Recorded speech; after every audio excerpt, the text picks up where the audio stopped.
Every angel is terrible.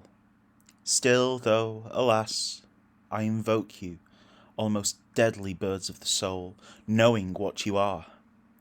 Oh, where are the days of Tobias, when one of the shining most stood on the simple threshold, a little disguised for the journey, no longer appalling, a youth to the youth as he curiously peered outside?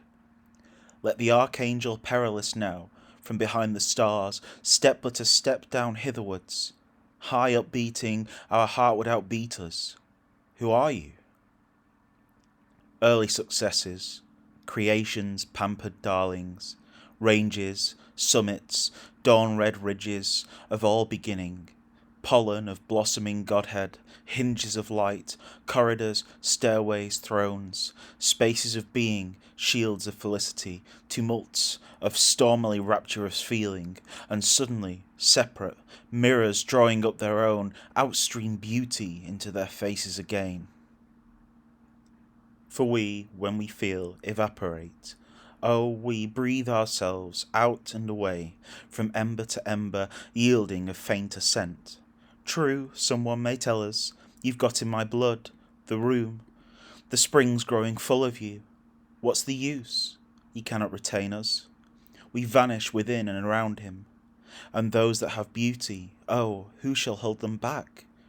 Incessant appearance comes and goes in their faces, like dew from the morning grass, exhales from us which is ours, like heat from a smoking dish. O smile with her, O upturned glance, new, warm, vanishing wave of the heart. Alas, but we are all that. Does the cosmic space we dissolve into taste of us, then? Do the angels really only catch up what is theirs, what has streamed from them? Or at times, as though through an oversight, is a little of our existence in it as well? Is there just so much of us mixed with their features as that vague look in the faces of pregnant women, unmarked by them in their whirling, return to themselves? How should they remark it? Lovers, if angels could understand them, might utter strange things in the midnight air, for it seems that everything's trying to hide us. Look! The trees exist. The houses we live in still stand where they were. We only pass everything by like a transposition of air, and all combines to suppress us, partly as shame, perhaps, and partly as inexpressible hope.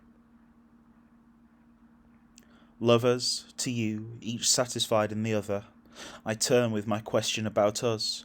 You grasp yourselves. Have you proofs?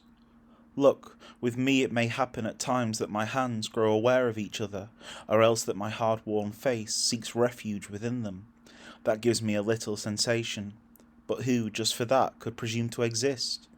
You, though, that go on growing in the other's raptures till, overwhelmed, he implores no more.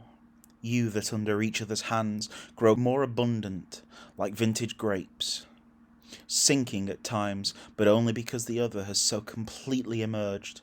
I ask you about us. I know why you so blissfully touch, because the caress persists, because it does not vanish, the place that you so tenderly cover, because you perceive thereunder pure duration, until your embraces almost promise eternity.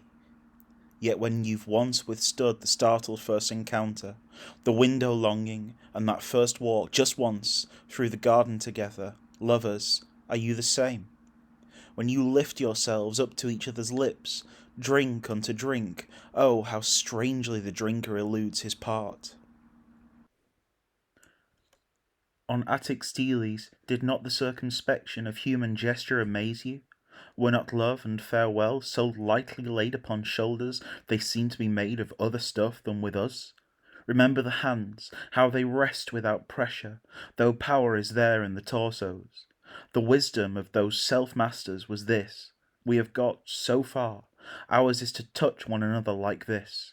The gods may press more strongly upon us, but that is the gods' affair. If only we could discover some pure, contained, narrow, human own little strip of orchard in between river and rock. For our heart transcends us, just as it did those others, and we can no longer gaze after it into figures that soothe it, or godlike bodies wherein it achieves a grander restraint.